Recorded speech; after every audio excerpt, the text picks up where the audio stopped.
Hello driving intelligence community. If you've been following my Deville series, in part 4 you'll have seen that I replaced bank 1 sensor 1 of the O2 sensors. That's the one behind the engine against the firewall, and absolutely the most difficult oxygen sensor I've ever replaced on a vehicle. But got it done and it's running perfectly. But at the same time I was working on this oxygen sensor, I started getting intermittent failure on this customer's other sensor, bank 2 sensor 1. Eventually I got a check engine light, P0154, O2 sensor circuit, no activity detected, bank 2 sensor 1. Because of the description of this one, I wanted to see if I had any circuit failures. This sensor was working perfectly, and then suddenly it started having this intermittent failure. It would work, then it wouldn't work. I thought perhaps there was a connection issue, perhaps there was moisture in the system, so I resolved to make sure that there was none of those issues existed, and so decided that we need to replace this oxygen sensor.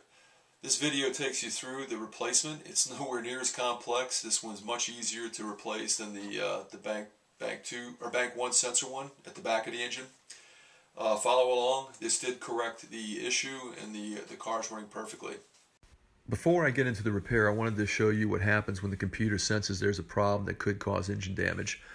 Now this is post correction of the problem, but the engine had sensed that there was a problem, caused a check engine light to be illuminated, and it went into protection mode. And what you'll see on the right side is that the long-term fuel trims, which is at 37.5% additional fuel, is being dumped into that cylinder to protect the engine from detonation and engine damage. What you'll see at the top, though, is after I corrected the problem by replacing the oxygen sensor, that the computer is starting to correct itself. The short-term fuel trims are at a significant negative 30.5 percentage points. Over time, the engine and the computer will sense that the component, the oxygen sensor, is operating properly, and bring those fuel trims for bank 2 in line with what you see for bank 1. So today I'm going to use another Denso as I used on bank 1 sensor 1, and there's my oxygen sensor removal tool.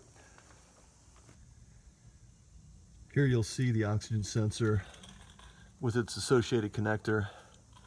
Actually, you can see where the connector melted against the exhaust manifold, so I got to find a way to secure that wire. But it's very tight, so if you have decent enough sized hands, you're not going to get in there. What I've decided to do is to remove this cable, which will give me enough room to get my hand up there and replace the sensor. So I've loosened the wire loom. I took 2 of the bolts out that hold that in, so it gives me a lot of access clear for my hand. I've disconnected the electrical portion of the oxygen sensor, and you can see I have my oxygen sensor tool on with a ratchet, and now I can easily remove this for replacement. So